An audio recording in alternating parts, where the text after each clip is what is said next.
I Hitchhiked into a Mysterious Town Part 2 by TylerSleeper. I awoke at noon with the sun in full swing. I needed to talk to Karen about last night's incident. He's the only sane one here. Retracing my steps, I ended up back at Hades' pub to see an empty car park. The hippie van. It's gone. But how? I saw Dave keep his keys in his shirt, and that shirt went down with him. I tried to enter the pub, but it was closed. Or was it? The sign behind the glass door said, "Open for alcoholics," but the doors were locked from the inside. Maybe I'll try to go around the back and see if there's an entrance there. Just as I was about to make the turn around the pub, my eyes were hit by a gleam of white light from inside. I pressed my head against the glass, and I held my hands up to shade my eyes from the sunlight. The kitchen door was moving.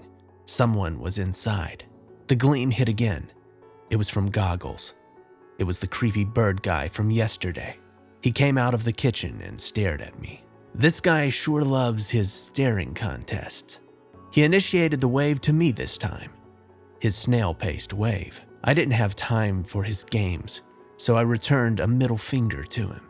As soon as I did so, he stopped his waving and resumed blankly staring.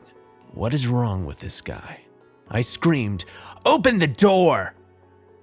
Not expecting them to actually do so, but I wanted to get a reaction out of them. The creepy bird guy went into the kitchen, and while opening the door, I saw a glimpse of a figure on the ground. The door opened again, and this time I got a better look. It was Karen on the ground. His face was smashed into the ceramic floor tiles. I didn't get to see whether he was still breathing or not. With the door closing and the creepy bird guy coming back to the bar, both hands were behind his back. Now, I'm glad there was a thick panel of glass and some meters between us. He held out his left hand and showed me one of those injection needles, though this one was bigger than the usual ones. Then he held out his right hand and revealed the decapitated head of Baron, freshly sliced as the blood rained out of the throat. The sight paralyzed me. I should be running, but it was like a performance that I couldn't miss. I had to stay and watch. Creepy bird guy held both objects closer and closer until the needle was inserted into Baron's ear. He squeezed the plunger, and a sort of green liquid oozed into the brain. Baron's eyeballs melted into white smoke. The skin and flesh on his face dissolved and did the same. Then, the skull dissipated into a sort of fog. I regained control of my body and pushed myself away from the glass. Survival instincts kicked in, and I found myself running effortlessly. After a good 15 minutes of what felt like pumping battery acid through my veins, I had to take a breather. I had only just realized it now, but during that entire time that I was running, I didn't see anyone else out on the streets. No fishermen, no shopkeepers, no town folks whatsoever. After frantically looking around for anyone, any sign of recent activity, I got a glimmer in the distance. Creepy bird dude was on my trail. I hit the wind in the opposite direction. The easiest way to lose a pursuer isn't just with distance, it's with visibility. I climbed crates to make my way to the top of the shops and houses. After a while of jumping from roof to roof, I softened my steps to try to hear if the creepy bird thing's footsteps were nearby. There's nothing but the cheers of seagulls. From the hut house that I'm on, I can see a road leading out of town and into grasslands. That's where I need to be heading. But with my next step, I stumble down and fall through the hut's roof. My body stomped the wooden floorboard, and I almost passed out. Something then grabbed the back of my neck and threw me into a sack of hay. "What do you think you're doing?" said the figure who was silhouetted by the sunlight perfectly shining through the hole in the ceiling. Before I could even think to reply, the voice spoke again.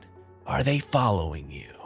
Did you just lead them here, you idiot?" The figure stepped out into the sunlight and went searching through a backpack. It was Owaka, that weirdo merchant. His voice had changed slightly since the last time we talked. It had gone from slightly squeamish and nerdy to a naturally authoritative voice. "Here, hurry up and put this on." He threw a sort of black costume at me while getting into one himself. "They'll be here in any moment now. If you want to live, then you've got to follow my lead." For some reason, I found myself trusting Oaka, for now at least. I quickly changed into the costume while trying to ignore the sores that I got from the crash landing. After getting set, I looked around the room, finding Oaka to now be wearing the bird mask and top hat. I was about to let out a scream when he tackled me down and held his hand over my mouth, muffling my shouts. "Shut up, you moronic idiot. I'm not one of them. It's just a disguise. This is how you blend in." He forcefully put a bird mask over me and slapped a top hat on me. "Now get up. I hear them coming," he said as he lifted me to my feet. "And remember, don't speak. Do not say anything." "But I don't understand," I said, and then I heard creaking at the door and paused, keeping as still as a statue. 3 creepy birdmen entered the room and stared at us. Oaka stared back, twitching his head to stare from one to another. I did so too, and after a few moments, they left us. I wasn't sure whether it was safe to speak yet, so I waited for Oaka to speak first. Finally, he closed the door and took off the mask. "You almost blew my cover. You know that," he said. "No, I didn't know that. I didn't even know that you had a cover, and I don't even know what's going on right now." "Well, you just got yourself into an unfortunate situation." He sat down on a sack of hay and nodded for me to do the same. The soft hay let me rest at ease for a bit. "So what is going on, Oaka? Are you even a merchant?" "Heck no. It's a good disguise, though. Lets you pick up a lot of stuff and nobody asks about it. All I can tell you is that I'm with the government, and I've been working on this case for years." "And what exactly is this case?" "We call it Project Plague, and around this time every year, there's always some town that has a high number of disappearances. It is always followed by mass fog and the sudden appearance of people in plague doctor costumes. That's what we're wearing now." He paused and waited for me to speak. "Okay, so tell me more. Tell me anything, everything." He let out a defeated sigh. "Even after years of intelligence gathering, we are still in the early stages of cracking this case. They're an elusive bunch." "They're not just elusive," I said. "They're also crazy dangerous. They aren't afraid to kill you, no.